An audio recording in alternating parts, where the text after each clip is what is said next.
y actual presidente del Colegio de Jalisco. Es miembro del Cuerpo Académico Cultura, Poder y Redes Sociales del Centro Universitario de Ciencias Sociales y Humanidades y es sociólogo por la Universidad de Guadalajara. Recibió el premio a la trayectoria periodística Despertador Americano por parte de la Universidad de Guadalajara. Dejo con ustedes a Javier Hurtado.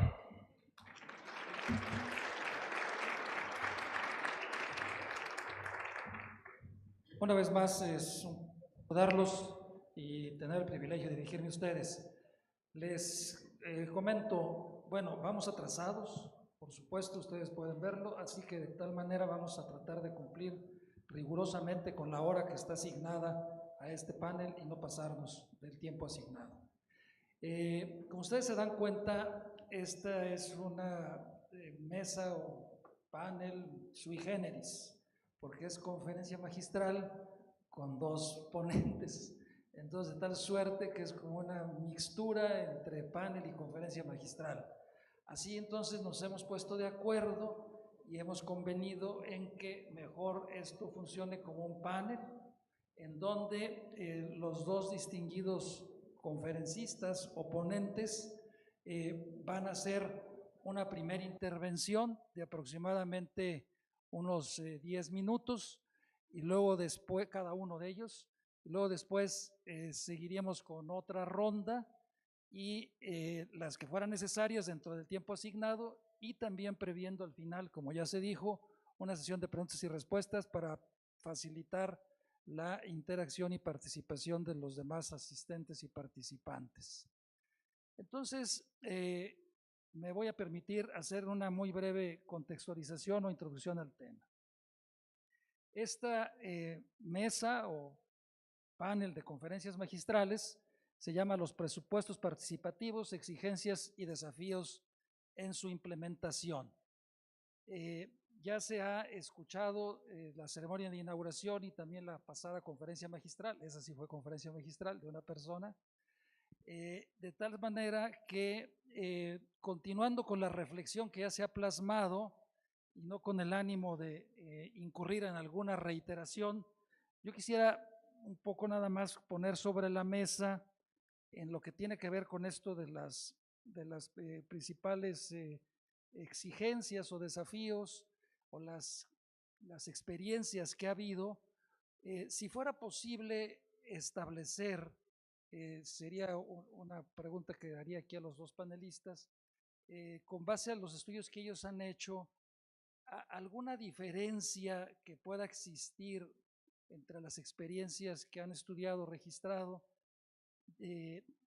dependiendo del tipo de sistema de organización política de que se trate en un país determinado, es decir, ¿es lo mismo un presupuesto participativo en el contexto de un sistema federal o autonómico como España, o de un sistema centralizado o unitario, o hay alguna diferencia? Incluso dónde hay mayor nivel de experiencias participativas? ¿En los estados unitarios, en los estados federales, en los estados autonómicos? ¿Qué sé yo? También un poco correlativo a esto y así en un nivel muy general, cabría la pena pensar, el presupuesto participativo es una figura de participación ciudadana o vecinal que solo es posible darlo en una escala micro o media. ¿No sería posible un presupuesto participativo a una escala nacional si se trata de un estado unitario o federal si se trata de un país federal? ¿Qué implicaciones tendría esto? A mí la verdad me parece que sería maravilloso, en verdad. Y creo que es importante que tomemos en su justa dimensión el tema, porque dependiendo del país, si ustedes ya han escuchado o van a escuchar, hay ocasiones en que determinados gobiernos asignan un cierto porcentaje que puede ir desde el 3, 2 o 15% del presupuesto. Pero luego escuchamos a veces que cuando se discuten y se debaten los presupuestos en los parlamentos nacionales o en los congresos federales, a la iniciativa que presentó el Ejecutivo, los legisladores solamente le pueden mover a veces el 1%. o el 2%, y ya es mucho. Y entonces imaginemos nosotros lo que implicaría con la figura de presupuesto participativo esta situación y obviamente cuáles podrían ser las temáticas o áreas en que se pudiera aplicar. Es obvio que también, digamos, pues es natural que en la escala que donde más experiencias existen es en las ciudades, en las localidades, y también creo que aquí entra una diferenciación que valdría la pena pensarla. Es decir, si estamos en el contexto de un sistema parlamentario, es lo mismo al contexto de un sistema presidencial, aunque estemos hablando de una escala municipal, porque, por ejemplo, en España los ayuntamientos están estructurados con un criterio parlamentario. En cambio, por ejemplo, en México, aunque tengamos un cabildo, pero los ayuntamientos son presidencialistas. Es decir, hay un partido que tiene la mayoría absoluta, así está garantizado por la ley. En cambio, en los estados, en los sistemas parlamentarios, pues no hay un partido que tenga la mayoría absoluta, sino que es una coalición. Entonces, ¿qué diferenciaría esto en la aplicación de los presupuestos participativos? Yo quisiera hacer esta introducción y entonces, para tal efecto, dejaría en primer lugar el uso de la voz. Me da mucho gusto hacerlo a Cristina Bloch. Cristina Bloch es de Rosario, Argentina. Bienvenida, Cristina. Rosario, Argentina, como ustedes saben, es una de las ciudades que más tempranamente y con mayor recurrencia ha aplicado el presupuesto participativo y de ahí también se ha diseminado hacia toda la nación argentina. Cristina es representante de la Universidad Nacional de Rosario en Argentina ante el Observatorio Internacional de la Democracia Participativa y consultora de la Comisión Económica para América Latina y el Caribe, CEPAL, Naciones Unidas, y ONU Mujeres. Así también es profesora de grado y posgrado e investigadora de la Universidad Nacional de Rosario. Obtuvo su licenciatura como antropóloga social en la Universidad Nacional de Rosario, Argentina. Es máster en Cooperación Internacional para el Desarrollo de la Universidad Complutense de Madrid y doctora por la Universidad Complutense de Madrid con el programa América Latina Contemporánea. Se especializa en temas de presupuestos participativos, procesos de participación política, construcción de la ciudadanía, metodología de la investigación social y la perspectiva de género. Cristina, pues es un honor cederte el uso de la voz, te escuchamos con mucha atención. Adelante. Bueno, voy a ponerme allí para poder manipular mejor algunas notas. Agradezco muchísimo al Gobierno de Jalisco la invitación, es un honor estar aquí. Saludo a todos y todas los participantes. Me convocó mucho el título, un poco retomando lo que decía Fernando Pintado, hablemos de presupuestos participativos. Dos cuestiones, hablemos, tal cual lo planteaba Fernando, y en plural, presupuestos participativos. Esto nos está indicando dos cosas. No hay modelos únicos a implementar. Uno puede definir una aproximación a lo que entiende lo que es un presupuesto participativo y uno genéricamente podría decir es un porcentaje del presupuesto o del presupuesto de obras que se destina a la decisión, a la consulta y decisión de la población. Sin embargo, esta definición genérica sabemos a través del recorrido y de los estudios que se ha encarnado de distintas maneras en las ciudades. Específicamente yo voy a hablar de algunos rasgos que caracterizan a la experiencia argentina.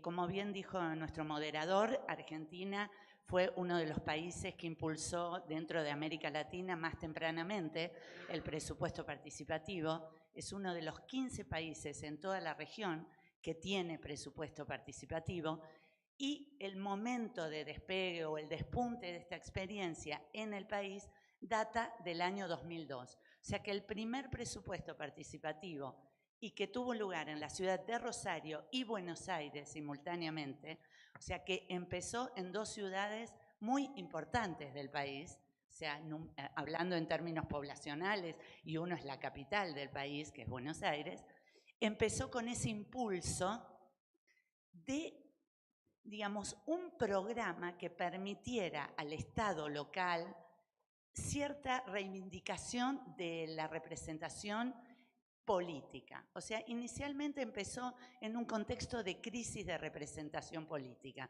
con lo cual, digamos, los estados locales echaron mano al presupuesto participativo como un modo de reinventar esa relación entre los ciudadanos y la política de Estado. Esto es interesante porque yo, como planteaba mi moderador, soy antropóloga social, y cuando hablamos de presupuestos participativos también tenemos que considerar qué miramos de los presupuestos participativos.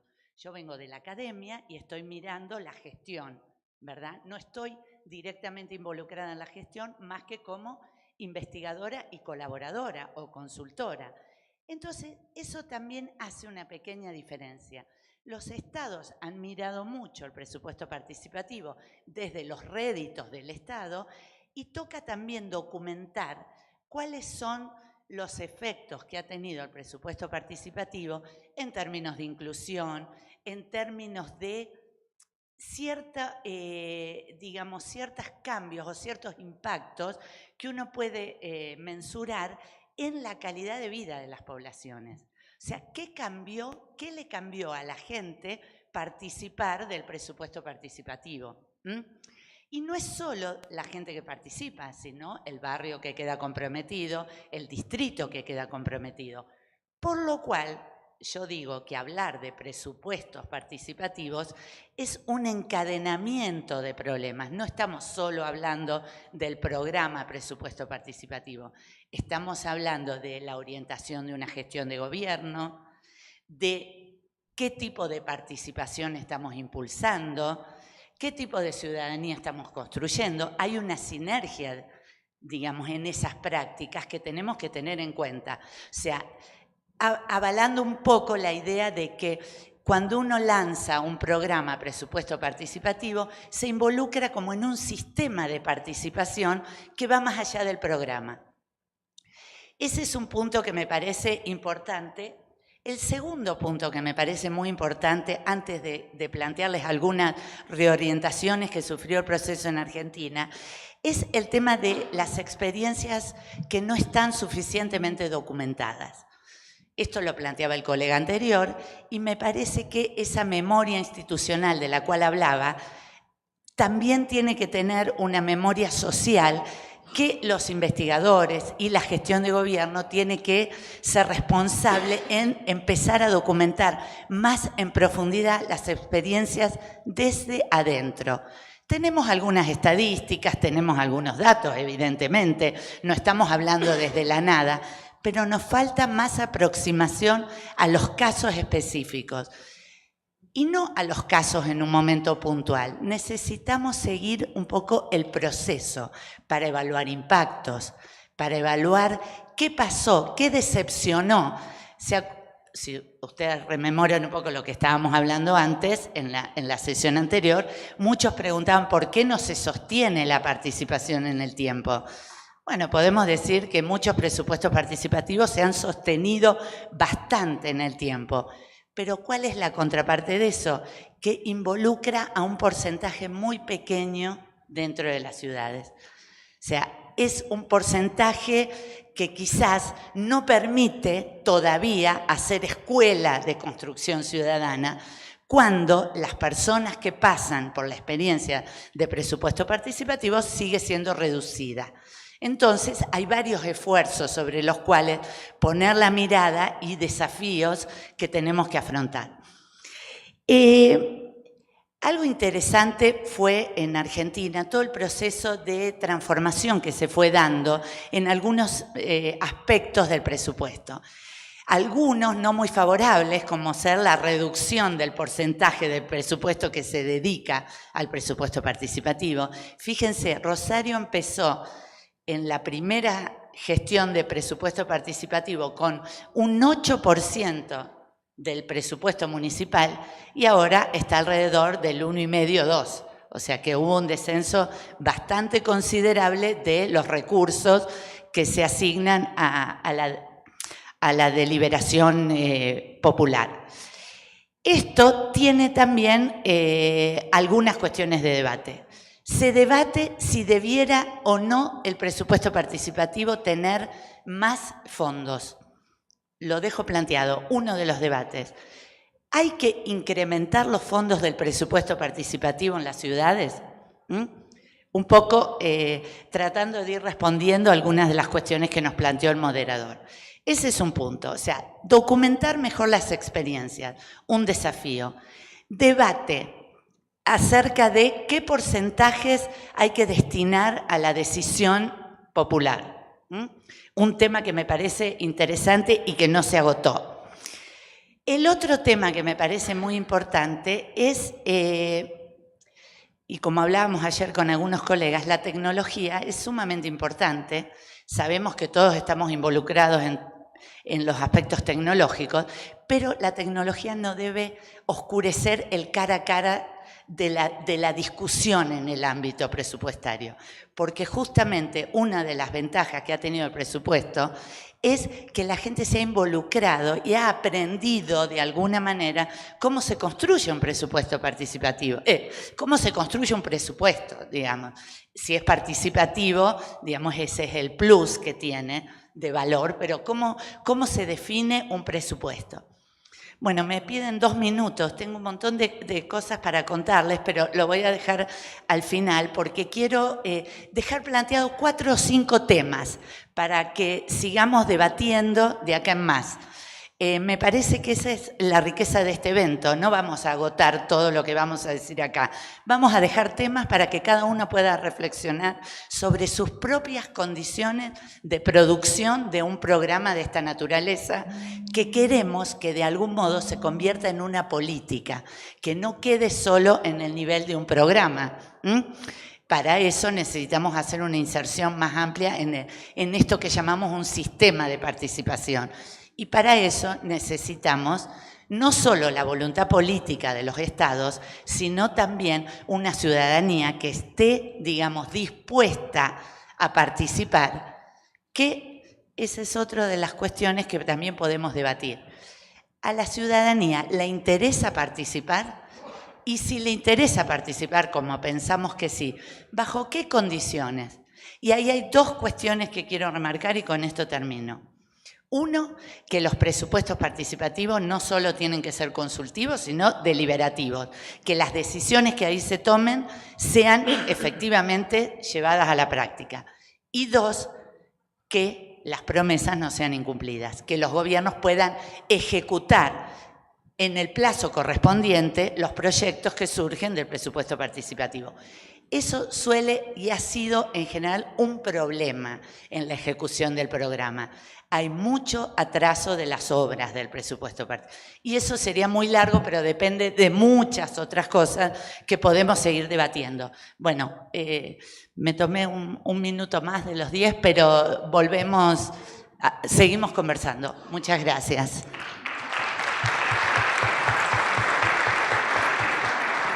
Muchas gracias, Cristina. Qué amable, qué gentil. Creo que sí, podemos seguir avanzando así, respetando los tiempos. Muchas gracias, pero nos recuperamos en la siguiente intervención. O sea, no está agotado. Va a tener el uso de la voz ahora a continuación Ernesto Morales. Ernesto, tuve el gusto de conocerlo a principios del mes de octubre en Barcelona, por allá nos vimos, y me da mucho gusto saludarlo hoy por acá en Guadalajara. Muchas gracias por aceptar la invitación a participar, Ernesto. Bienvenido. Quiero comentar a ustedes que Ernesto Morales es docente, trabajador social comunitario, investigador y director de la Escuela de Políticas Sociales y Urbanas del Instituto de Gobierno y Políticas Públicas de la Universidad Autónoma de Barcelona, precisamente ahí donde lo visité. Es licenciado en Sociología y doctor en Políticas Públicas y Transformación Social por el IGOP, Instituto de Gobierno y Políticas Públicas de la Universidad Autónoma de Barcelona. Su tesis doctoral plantea un análisis en los presupuestos participativos de Porto Alegre y en los planes de desarrollo comunitario de Barcelona.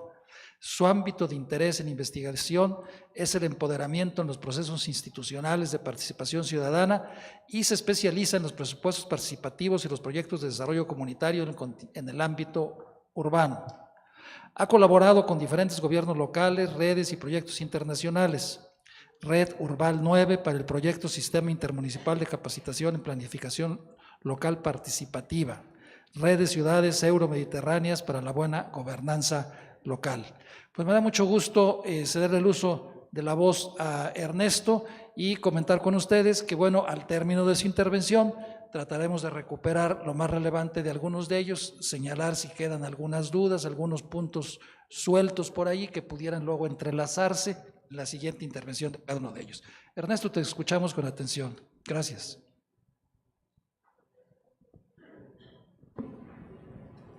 Muchas gracias, Javier. Bueno, buenos días a todas y todos. Para mí la verdad que es, bueno, quiero agradecer a la organización la invitación por poder participar en esta jornada y realmente creo que es un lujo, ¿no?, para todos nosotros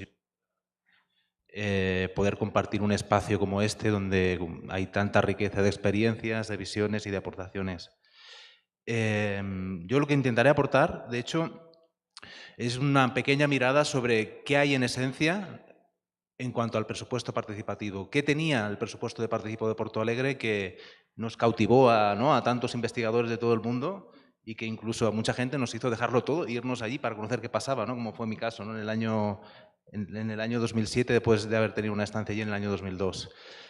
Y lo que ocurría allí era algo interesante que tenía que ver con una nueva configuración de las relaciones de poder en un municipio. Ahí estaba ocurriendo algo que nunca había ocurrido en otras ocasiones, que era que a partir de una situación de fallida técnica, ¿no?, de la caja diríamos, ¿no?, de la caja de gestión municipal, en un momento de efervescencia democrática, donde un partido toma el gobierno, en un momento con muchas demandas de la población y con una gran presión de los movimientos populares que consiguen llevar ese partido al gobierno y pretendían transformar esa sociedad, pues se encuentran con algo que no se esperaban, que es que no había dinero para hacer todo aquello que habían pensado que podrían hacer. Y ahí es donde empieza el reto, ¿no? Es el reto de la gestión de lo común, de la gestión de la escasez.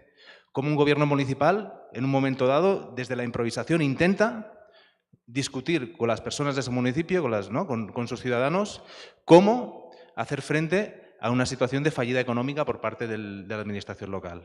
Y es muy interesante y pienso que es un buen punto de partida para analizarlo, porque en las experiencias que hemos estado mirando en Europa o en España, nos hemos dado cuenta de que el modelo actual en muchos municipios es un modelo de la gestión de la abundancia. Es decir, solo se hacen presupuestos participativos cuando hay dinero que sobra en la caja. Cuando no hay dinero no se hacen presupuestos participativos. Así como, miren, como un dato significativo, en el año 2011, con un compañero del IGOP, con Ismael Blanco, intentamos hacer una investigación de qué estaba ocurriendo con los presupuestos participativos que se habían iniciado antes del periodo de la crisis. Y cuando hablábamos con los gobiernos locales nos decían, no, es que hemos dejado de hacer el presupuesto participativo porque ahora no tenemos dinero. Nos sorprendía decir, es que el presupuesto participativo surgió para poner en el debate público qué era lo importante hacer en las ciudades y en los municipios, ¿no? Entonces, yo pienso que fue como un primer paso transformador que nos ha de hacer pensar el para qué del impulso de una iniciativa de este tipo. Y aquí ocurrieron dos cosas, ¿no? Por una parte, en esta experiencia lo que se planteó es reconfigurar las relaciones de poder. Y eso es un gran reto, porque reconfigurar las relaciones de poder supone quitarle poder a unos para dárselo a otros. ¿Eso qué significó? Que se tuvo que pensar cuál era el sistema y el encaje entre una esfera más representativa de la Cámara de Vereadores de la ciudad de Porto Alegre con una nueva esfera política que era la de las asambleas populares. Y se acabó pensando en un mecanismo, ¿no?, de vía única de incidencia sobre el presupuesto, que eran las asambleas populares y las aportaciones que se podían hacer de los barrios. Eso fue un reto, ¿por qué? Porque los propios movimientos populares querían incidir de forma directa, sin pasar por el propio presupuesto participativo, sobre lo que ocurría ahí, ¿no? Esto que en ocasiones hablamos, ¿no?, de relaciones clientelares o relaciones de presión que se da entre movimiento comunitario y movimiento social organizado, la pretensión era que eso se dialogara con la gente que había conseguido que ese partido llegara al gobierno. La valentía de aquel momento fue una persona, un voto, romper esas vías y plantear de que eso se iba a plantear en un nuevo marco de relaciones de poder donde era un debate público y lo que salía de ahí sería lo que se aprobaría en el presupuesto municipal. El segundo reto, ¿no?, a ese nivel, ¿no?, de la gestión del conflicto, los representantes de los representantes de los partidos no querían, ¿no?, hacer frente a esa nueva situación. Era perder poder, ¿no?, perder su capacidad de incidencia, perder incluso su correa de transmisión con las comunidades, de ellos tener un papel central para que las clases populares pudieran obtener las cosas. Es decir, ellos en aquel momento eran imprescindibles, ¿no? Se rompe ese marco. Entonces aquí ocurre algo, bueno, yo pienso que no había ocurrido y que fue un reto para el propio gobierno, que fue la capacidad de sostener la gestión del conflicto en esa situación. Yo creo que hay una tendencia o un cierto pensamiento mágico en esta idea del presupuesto participativo, de que se pone en marcha un presupuesto participativo y todo cambia, ¿no? Y aquí hay yo creo que hay como dos miradas. Una mirada más ingenua, que plantea, si hacemos presupuestos participativos, decidirá la gente. Y una mirada más perversa, más maquiavélica, de que si hacemos presupuestos participativos, la gente se pensará que decide. Y yo pienso que son las dos, ¿no?, una cara perversa y una cara amable de lo que es el presupuesto participativo o la participación ciudadana. ¿Qué significa esto de construir poder, ¿no? ¿Cómo se construyó el poder y qué pasó en todo ese tiempo? Parte del pensamiento mágico es que que esta construcción del poder se da entre dos actores, que es la institución pública y la ciudadanía. Y nos olvidamos que dentro de la ciudadanía también existen relaciones de poder. Es decir, el punto de partida, la mochila que llevamos cada uno, las capacidades que tenemos cada uno, ¿no?, la experiencia en colaborar, en discutir, ¿no?, en pensar junto con otros, es muy distinta en cada colectivo. Ahora mismo, ¿no?, si intentáramos tomar una decisión de manera colectiva, seguramente, y pasáramos la palabra a los participantes de este foro, pues quien tenga mejor dominio de la palabra sería quien se lleve el gato al agua, que decimos, ¿no?, en España, ¿no? Es decir, y eso también se tenía que tener en cuenta en un proceso de participación ciudadana o de presupuestos participativos. Inicialmente fue interesante porque ese espacio de participación hizo poner como en tabla rasa, ¿no?, esta idea de que todo el mundo podía hablar y todo el mundo podía discutir, y hubo gente que le transformó su vida, es decir, que se sintió por primera vez, cogió la voz y fue capaz de discutir al poder público qué era lo que necesitaba en su territorio. Eso fue realmente transformador, ¿no? Aquí hubo un primer salto que me pareció muy interesante. Hay un segundo salto que lo enlazo un poco con lo que comentaba Yves Cabans, que fue esta idea de comprender de que solas no podemos y de que todo no podemos, ¿no? Y esta idea más de comunitaria, de proximidad, donde la gente fue capaz de ponerse de acuerdo en qué era prioritario en su territorio. Lo bonito de las experiencias iniciales de Porto Alegre es que la gente era capaz de escuchar a los demás y ceder y saber qué era prioritario y qué era más beneficioso para la comunidad. Y habría un tercer nivel, ¿no?, que sería como esta lógica del empoderamiento ciudadano, que es cuando conseguimos esta idea de que la ciudadanía actúe y se organice de manera consciente, es decir, que sepamos de que hay relaciones de poder entre grupos y estos grupos pueden, ¿no?, discutir, pensar de manera colectiva, conjunta, qué pasos dar para mejorar esta ciudad. Y eso no es sencillo, es decir, tal y como subimos la escala, este problema se complejiza, ¿no?, intentando empezar a apuntar algunos elementos que nos comentaba Javier, las preguntas que lanzaba. Yo si diríamos, ¿no?, ¿qué sentido tiene o cuál debería ser la esencia o qué nos ayuda a pensar o analizar si un proceso de presupuestos participativos es transformador? Yo ahora he intentado hacer un esquema y resumirlo en este dibujito, que si lo enseño no se verá, me imagino, pero se lo explico porque como en el IGOV solo hacemos triángulos, pues esto es uno de los triángulos que hacemos en el IGOV, donde hay tres vértices. Un vértice es el empoderamiento, que está arriba del todo, otro es el de la inclusión, democracia, que está en otro vértice, y hay un tercero que habla de la mejora de las condiciones de vida, ¿no?, la transformación de las condiciones de vida. Bueno, para que haya un presupuesto participativo lo que es esencial es cómo generamos un proceso donde hay un debate público, donde ese empoderamiento no solo es individual, es decir, que la gente no participa en lógica de yo seré capaz de satisfacer mi necesidad, sino yo en diálogo con otros seré capaz de apuntar qué es importante para nuestra comunidad, nuestra ciudad y construir una propuesta, es decir, esta idea de empoderamiento individual, colectivo y ciudadano. Otro elemento clave es partir de la idea de que las relaciones de poder existen también en los territorios y en las comunidades y tenemos que pensar qué estrategia de trabajo tenemos para incorporar a todo el mundo, para que sea un proceso realmente inclusivo y que no sea un proceso que solo participen los más capaces. Y aquí, en toda la estrategia de expansión de presupuestos participativos, ¿no?, o de la nueva lógica de la democracia digital, bueno, hay cosas a que pensar. ¿Cómo se es capaz de construir comunidad desde espacios que no son presenciales? Es un gran reto y una gran pregunta que nos deberíamos hacer, ¿no? Y hay un tercer elemento que es esto ha de servir para algo, y el para algo es mejorar las condiciones de vida de la gente. Si eso no da respuesta a esas necesidades de las personas, a esas mejoras de las condiciones de vida, pues realmente el presupuesto participativo se va convirtiendo en un tipo de folclore, ¿no? Una marca que legitima al poder, ¿no? Sin que el poder realmente lo tengan las personas de una ciudad. Ahí me quedo.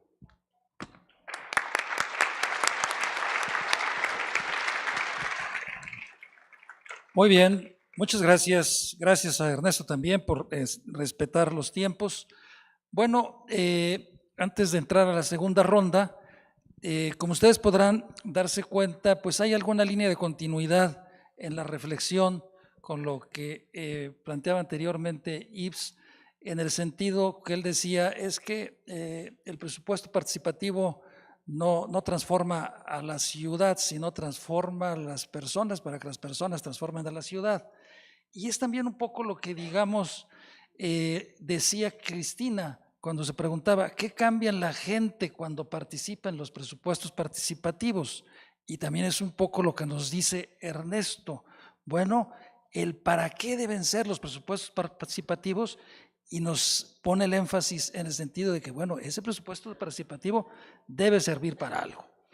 Ernesto nos señalaba también este proceso de, digamos, de aprendizajes colectivos a través de un ejercicio dialógico, pero en donde también marca y pone las señales de alerta en el sentido de que también allí pueden estar implícitas relaciones de poder en donde los más capaces o los más diestros en exponer y en argumentar terminen sacando adelante sus propuestas, quizá en detrimento de los que menos habilidades tienen en esa materia.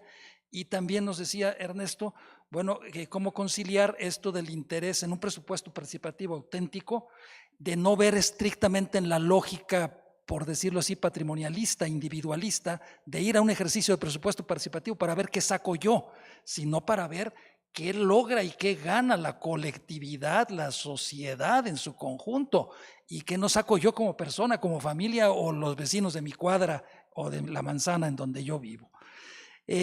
Quiero también señalar que hay un punto que me parece también digno de reflexión y de recuperar de lo que decía Cristina, y con eso termino. Sí se debe de, que nos señalaba de que está un poco documentado esto de que cada vez participa una pequeña o una más pequeña cantidad de ciudadanos, son los que se involucran en los ejercicios de presupuestos participativos. Y entonces aquí un poco como que la pregunta sería esta, ¿no? ¿Sería posible pensar, por decirlo así, como en una especie de barrera mínima de participación para que el presupuesto participativo fuera válido y para que no al final de cuentas 200 o 300 que participan son los que tomen la decisión que involucre y tiene que ver con importantes cantidades de recursos o con importantes implicaciones para una gran cantidad de población? Y la otra cuestión que también señalaba Cristina, en Rosario decía se empezó con un 8% y ahora ya andan entre el 1.5 y el 2%. Y entonces la pregunta como que sería también la misma. ¿Cuáles deberían de ser los porcentajes mínimos indispensables, si es que fuera posible establecerlos, para que aquel ejercicio pudiera llamarse como de presupuesto participativo? Es decir, ceder un porcentaje ínfimo puede ser susceptible de llamarse presupuesto participativo, ¿o qué es eso, no? Y además también analizar cuál es el método en que se va a discutir y a decidir. Yo mencionaría como estos puntos que, digamos, sería donde iría más o menos la reflexión ahorita en el panel, y entonces otra vez dejaría la voz a Cristina para que nos hiciera el favor de darnos su opinión o decirnos cómo reacciona ante lo que dijo Ernesto y también lo que planteamos ahorita aquí. Gracias, Cristina, adelante. Muchas gracias. Me quedó pendiente y creo que se encuadra en lo que venimos conversando.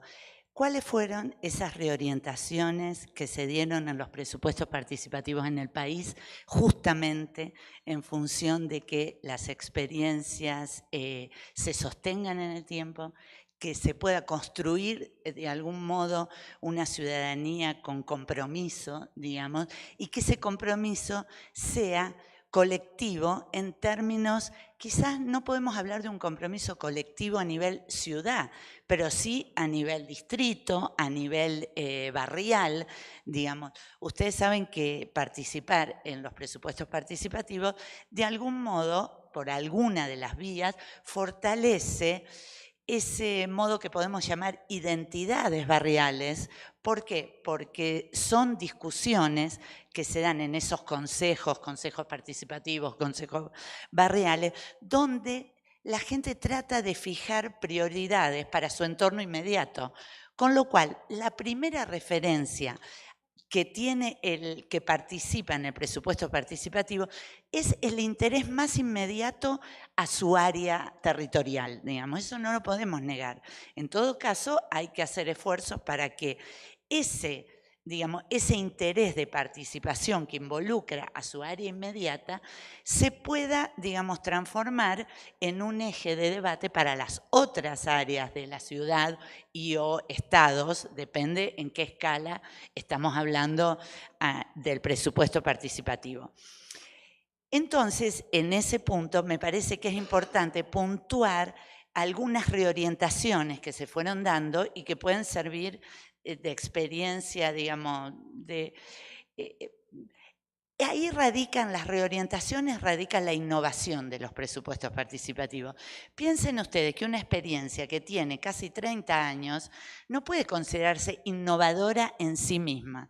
Es una experiencia que tiene 30 años. O sea que la innovación está en el esfuerzo permanente de reciclar esa experiencia, tornarla, más efectiva para la población. Esa es la idea que yo estoy pensando hoy, innovación. ¿Cómo podemos innovar dentro de este marco que ya fue planteado en Porto Alegre en el año 89 y que, como ya digo, tiene casi 30 años de trayectoria? En eso me parece que es importante. Cambios en los porcentajes, que me parece un tema de debate que ya señalé. Cambios en la organización territorial de cómo se debate.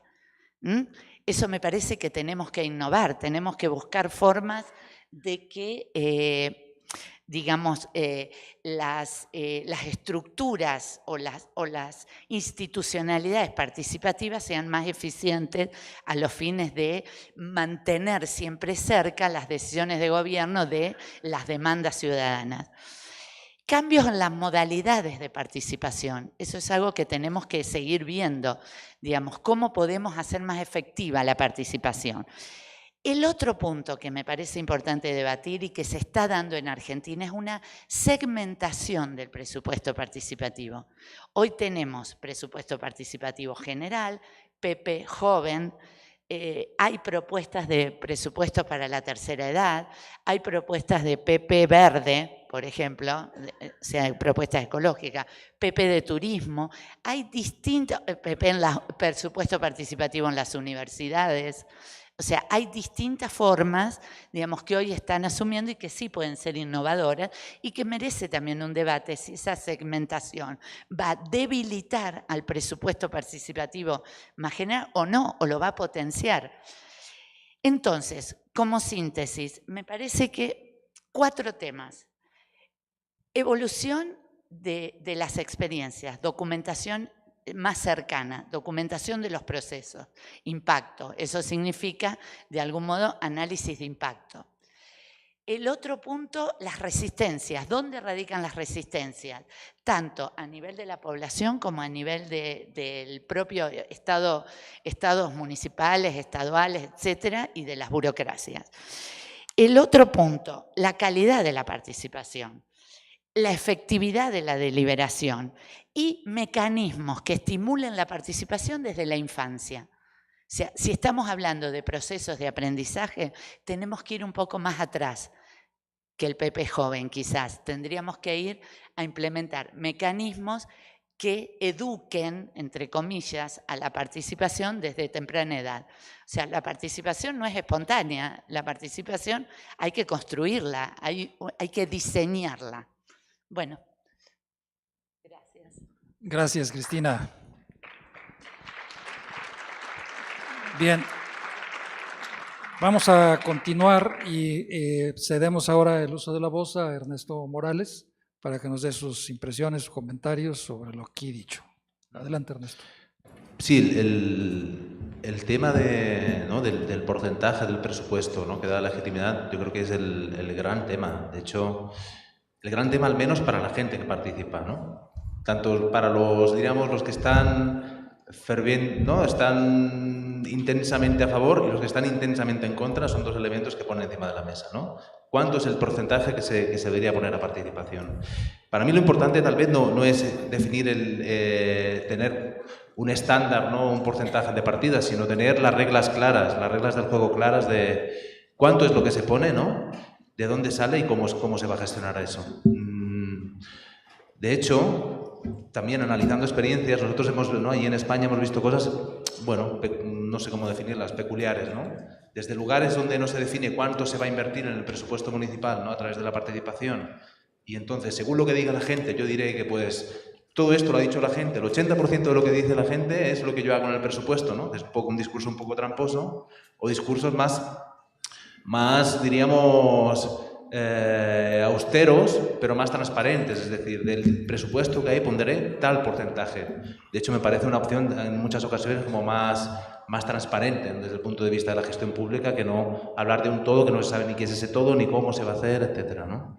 A mí, de lo que comentaba, hay un tema que para mí es clave, que es esta idea, ¿no?, con esta idea de construcción de ciudadanía, que es el tema del método, cómo trabajar esto, cómo hacer crecer a la ciudadanía en esa visión de ciudad, de construcción colectiva, de profundización en la democracia. Y para mí hay una frase en el modelo de gestión de un presupuesto participativo que tiene que ver mucho de lo que yo vengo, que es el trabajo comunitario y de la educación popular, que lo he escuchado en muchas ocasiones, ¿no?, esta idea de sostener la presencia. Entonces, no se trata solo de generar espacios de relación con la ciudadanía, se trata de generar esos espacios, ser capaces de abrir un debate público con esa ciudadanía y ser capaces de sostener el chaparrón y el conflicto, los momentos que hay chaparrón y conflicto.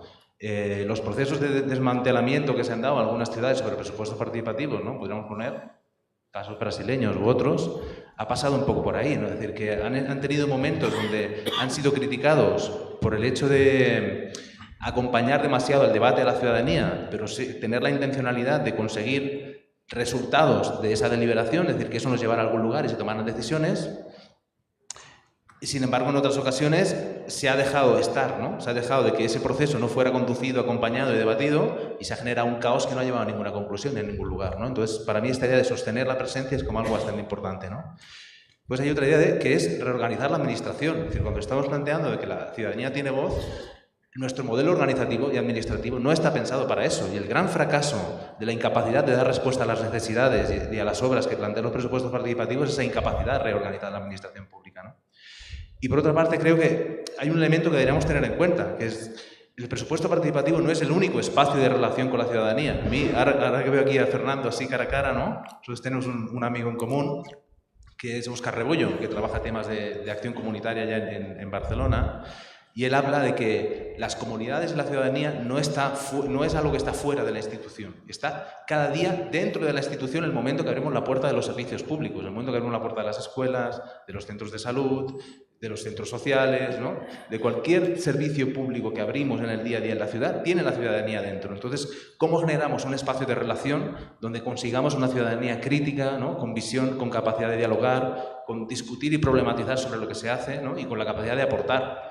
Entonces, en ocasiones es muy contradictorio generar un espacio de participación muy reglado como el presupuesto participativo y no tener canales de diálogo o voluntad clara de construir un nuevo modelo de relación con la ciudadanía en todas las otras oportunidades de relación que tenemos con ella.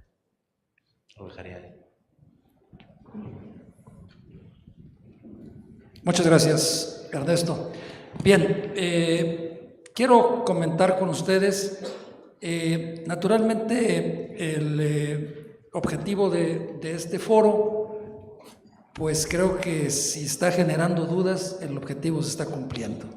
Creo que si están surgiendo preguntas, el foro está dando resultados. Por supuesto que no venimos aquí a pontificar nadie, ni mucho menos, sino que yo creo que en la medida en que estemos planteando problemas y estemos generando inquietudes, dudas y preguntas, En esa medida creo que esto está cumpliendo sus objetivos, porque ustedes van a regresar a su lugar de origen, a seguir pensando y reflexionando sobre esto, y quienes son tomadores de decisiones, sin lugar a dudas, van a tomar mucho en cuenta algunas de las recomendaciones o de las alertas que aquí se pongan sobre la manera de implementar estos presupuestos participativos. Pero entonces, como seguramente tendrán ustedes muchas dudas, yo antes de pasarle la voz a ustedes, todavía tenemos un poco de tiempo, yo nada más quisiera hacer una siguiente ronda de intervención con una pregunta muy concreta, como para ir aterrizando hacia los ponentes. ¿Qué recomendarían ustedes? ¿Cuáles serían, si ustedes tuvieran la oportunidad de decir, yo les recomendaría que se cuidaran estos tres aspectos, que no perdieran de vista esto, que se pusieran atención en esto? Yo creo que eso podría ser útil, y luego después pasamos a la sesión de preguntas y respuestas. Adelante. Básicamente me parece que el punto más importante es que hablo de Argentina porque los presupuestos participativos son prerrogativas de los municipios en general, ¿no? Las iniciativas vienen del Estado, digamos. Entonces me parece que algo que no podemos dejar de tener en cuenta es que se cumplan las ejecuciones de obras de los proyectos que se votan. El otro tema es que, si bien, y como decía el compañero, hay liderazgo, porque siempre dentro de las comunidades también surgen los liderazgos, digamos, creo que hay que tratar de generar espacios donde los liderazgos no tapen la multiplicidad de voces que puede haber en ese ámbito deliberativo. O sea, que verdaderamente sea deliberativo, ¿no? Y el tercer punto que me parece es que se debata dentro de esos espacios, en el vínculo, en las relaciones de poder, sociedad y Estado, estos puntos que yo intenté señalar para futuros debates, ¿no? ¿Dónde radican las resistencias? ¿Dónde están los impactos en la vida cotidiana de la gente? ¿Cuáles son, digamos, por qué no tratamos temas que sean más relevantes para las poblaciones? No limitar a que sean simplemente colocar un semáforo o pavimentar una calle. Ampliar el universo de los proyectos que se pueden implementar a través de la vía de los presupuestos participativos. Y otro tema que me parece que ha quedado de esa segmentación de las que le hablaba, que quedó un poco afuera, son los enfoques de género, digamos, que tuvieron un impulso, al menos en Rosario en el año 2004, se hizo un intento de hacer presupuestos sensibles al género, y me parece que es una idea que por lo menos habría que volver a retomar para el debate. Muchas gracias, Cristina, te apreciamos mucho tus comentarios, la verdad que son valiosos, creo que para todos pues hemos tomado nota. Rescato y destaco que se debata sobre el debate, es decir, que no se debata nada más sobre las obras, sino del mecanismo a través del cual se están decidiendo las obras. Yo creo que eso sería de lo más importante. Ernesto, es tu turno, te escuchamos con mucha atención. Sí. No, para mí hay una pregunta esencial, que es la primera pregunta que me haría. ¿Esto del presupuesto participativo para qué? ¿Cuál es el objetivo principal para impulsar una iniciativa de este tipo? ¿Es combatir las desigualdades? ¿Es generar complicidades con la ciudadanía? ¿Es generar una visión compartida? ¿Cuál es el objetivo en concreto? Y eso se ha de tener muy claro, porque en un punto de partida de situaciones o relaciones de poder muy desiguales, nos tendremos que preguntar quién gana y quién pierde cuando impulsamos un proceso de este tipo. ¿Toda la gente será igual de capaz? ¿Habrán territorios que quedarán fuera? ¿Serán solo los más capaces de determinados territorios o los más organizados los que conseguirán llevar a cabo sus propuestas? Para mí es una pregunta básica, ¿no? Si no, nos podemos despistar, nos podemos hacer un poco trampas al solitario, que se dice, ¿no? Por otra parte, pienso en que es clave también pensar, teniendo clara la respuesta a esa pregunta, ese para qué, ¿no? Desigualdades, complicidad de la ciudadanía, construcción de visión compartida, ese para qué, ¿somos capaces o seremos capaces de generar un mecanismo y un método que nos haga gestionar el conflicto que nos va a generar esto? Porque si no hay conflicto, quiere decir que nada está cambiando. Cuando en todos los municipios, en todos los estados, en todos los gobiernos se impulsa un proceso de este tipo y no pasa nada, no hay conflicto, no hay tensión, quiere decir que que las piezas del tablero de juego están donde estaban y no pasa nada. Entonces, para mí es cómo gestionar, cuando surja el conflicto, cómo vamos a gestionar ese conflicto y hasta dónde estamos dispuestos a sostenerlo. Para mí es una pregunta clave y esencial a plantearse, ¿no? Y después ser conscientes y capaces de en qué punto de partida estamos y a qué punto de partida queremos llegar. Es decir, cuál es nuestra visión realmente de un proceso de este tipo. ¿Cuál es el encaje entre el mecanismo de participación representativa y el mecanismo de participación, del mecanismo más participativo de nuestro sistema? Y eso es importante tenerlo claro. Yo creo que en muchas ocasiones esto es algo confuso, que lo que acaba teniendo más voluntad de legitimar el statu quo del gobierno representativo que no intentar transformar y trasladar esas relaciones de poder y esas posiciones de los actores de un territorio. Y la última pregunta es ¿qué recursos estamos dispuestos a poner para que eso sea posible? Yo cuando decía esta idea de sostener la presencia me refería a que el gobierno local de Porto Alegre puso a gente a trabajar en los territorios de las comunidades para sostener en el día a día y en esa cotidianidad ese debate público. ¿Seremos capaces de hacer eso? ¿Seremos capaces de reorganizar la administración pública para que la voz de la ciudadanía se incorpore en un ciclo de gestión que permita que esas obras se lleven a cabo? Bueno, son preguntas que nos debemos hacer. Más que pensar en cuál es el modelo